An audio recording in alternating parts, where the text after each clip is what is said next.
Hello दोस्तों, कल हमने प्रकाश वर्ष के बारे में बताया था। आज हम नंबर 2 खगोली इकाई है ना। आज खगोली इकाई के बारे में बताएंगे। देखिए, खगोली इकाई एस्ट्रोनॉमिकल यूनिट। खगोली इकाई क्या होती है ना।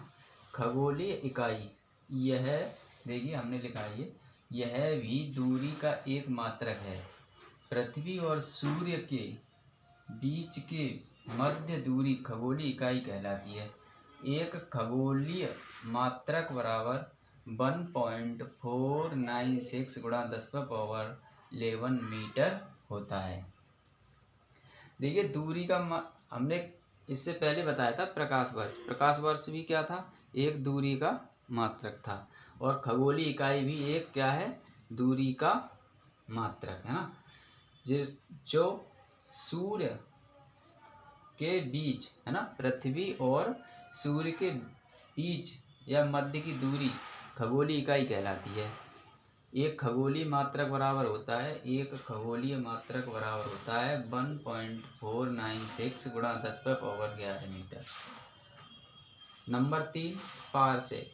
पारसेक भी क्या है? एक दूरी मापने का मात्रक है। देखिए, प्रकाश वर्ष भी दूरी का मात्रक है एक, खगोलीय इकाई भी दूरी का मात्रक है और पारसेक भी एक दूरी का मात्रक है। पारसेक यह दूरी मापने की यह दूरी मापने की सबसे बड़ी इकाई मानी जाती है। जो पारसेक है वो दूरी मापने का सबसे बड़ी इकाई क्या माना जाता है? पारसेक इकाई मानी जाती है। एक पारसेक बराबर 3 गुणा 10⁻16 मीटर होता है। या इसको ही कह सकते हैं एक पारसेक बराबर 3.26 प्रकाश वर्ष है ना। तो हमारे दूरी मापने के कितने इकाइयाँ होती हैं? 3 इकाइयाँ होती हैं। देखिए, सबसे पहले एक प्रकाश वर्ष, नंबर 2 पर खगोलीय इकाई, नंबर 3 पर पारसेक। इससे बाद अब ये आता है हमारा सार्थक मान या अंक। सार्थक मान होता क्या है? देखिए, सार्थक मान सिग्निफिकेंट फिगर्स, यानी सार्थक का मतलब जिसका कोई अर्थ हो उसे ही कहते हैं सार्थक। जैसे किसी राशि की माप के ऐसे अंक जो मापक यंत्र की यथार्थता के अंतर्गत उस राशि के मान को व्यक्त करते हैं, सार्थक अंक कहलाते हैं। अब देखिए, एग्जाम्पल के तौर पर जो दिया है 98.76 में सार्थक अंक की संख्या कितनी है? 4। अब ये सार्थक अंक की संख्या 4 कहाँ से हुई? देखिए, 1 2 3 4, तो सार्थक अंक कितने हो गए? 4। तथा 0.005307 में सार्थक अंकों की संख्या कितनी हो गई? 5। अब इसमें 5 कैसे हो गई? जो किसी भी अंक के आगे कितना भी जीरो लगा दो, वो जीरो उसका कोई अर्थ नहीं होगा, उसके लिए हम काउंट नहीं करेंगे। तो इसमें सार्थक अंक की संख्या कितनी होगी? देखो, 1 2 3 4 5, तो सार्थक अंकों की संख्या 5। जैसे अब मान लो कि हमने मान लिया कि 0.00005678। अब इसमें सार्थक अंकों की संख्या पूछी जाए, यहाँ मान लो पॉइंट दे दें हम यहाँ पर है ना। अब इसमें सार्थक अंकों की संख्या पूछी जाए तो जो ये वाले जीरो हैं इनका कोई महत्व नहीं है। सार्थक अंकों की संख्या गिनेंगे तो क्या गिनेंगे? 1 2 3 4, तो इसमें सार्थक अंकों की संख्या कितनी हो गई? 4। अगर इसके लास्ट में जीरो होता तब हम गिनते है ना। इसके लास्ट में जीरो होता तब हम गिनते। अगर मान लो, देखिए इसको मिटा लेते हैं। अगर हम मान लेते हैं कि देखिए जैसे कि 7340, इसमें सार्थक अंकों की संख्या पूछी जाए। अब इसमें दशमलव यानी पॉइंट नहीं दिया है तो हम इस जीरो को नहीं गिनेंगे।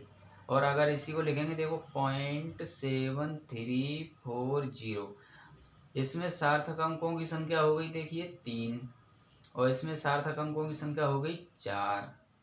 अब पूछो कैसे, क्योंकि इसके आगे पॉइंट नहीं है, पॉइंट नहीं है तो लास्ट वाला जीरो नहीं गिना जाता, और जिन संख्याओं के आगे पॉइंट होता है उनके लास्ट वाले सारे जीरो गिने जाते हैं। संख्याओं के बाद के जीरो, मतलब लास्ट का मतलब संख्याओं के जो भी बाद के जीरो। अब इसी में मान लिया कि हमने ये दिया था 0.00, तो ये भी पॉइंट के बाद के जीरो हैं, लेकिन संख्या के पहले है ना, लेकिन संख्या के बाद होना चाहिए, तब उन्हें काउंट करेंगे। ओके, समझ में आ रहा होगा ये चीज। तो देखिए अब सार्थक अंक आ गया। सार्थक अंक का मतलब होता है कि किसी भी संख्या का कोई ना कोई अर्थ हो, यानी सार्थक। सार्थक का मतलब जिसकी हम किसी के द्वारा व्यक्त कर सकते हैं। अब मान लिया कि हमें लिखना है 502, मान लो 502 लिखना है। अब ये 502 लिख गया है ना, अब इसके आगे हम कितने भी जीरो लगा दें, इनका कोई अर्थ महत्व नहीं है, और इसके बाद में लगा देंगे तो 5020 हो जाएगा। तो सार्थक अंक समझ रहे होंगे कि सार्थक अंक होता क्या है। ठीक है, देखिए आज हमने यहाँ तक ही बताया है, सार्थक अंक तक।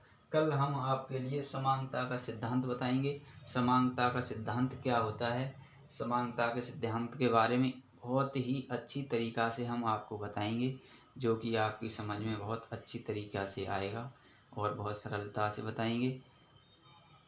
हेलो दोस्तों, देखिए जो मैंने अभी आपके लिए पढ़ाया है, अगर समझ में आ रहा हो और पढ़ाने का तरीका अच्छा लगता हो, समझ में अच्छा आता हो, तो लाइक सब्सक्राइब जरूर करें।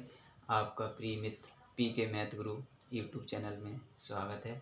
और ऐसे ही मैं लगातार फिजिक्स की जितने भी कंपटीशन का एग्ज़ाम है, चाहे कोई भी एग्ज़ाम उठा के देख लो, यहाँ से थ्योरी आनी है। थ्योरी का मतलब है ये थ्योरी जो हम पढ़ा रहे हैं, यहाँ से क्वेश्चन बनते ही हैं, क्योंकि इससे ज़्यादा साइंस में कोई थ्योरी नहीं होती। ये करंट तो है नहीं है, तो चेंज होता रहेगा।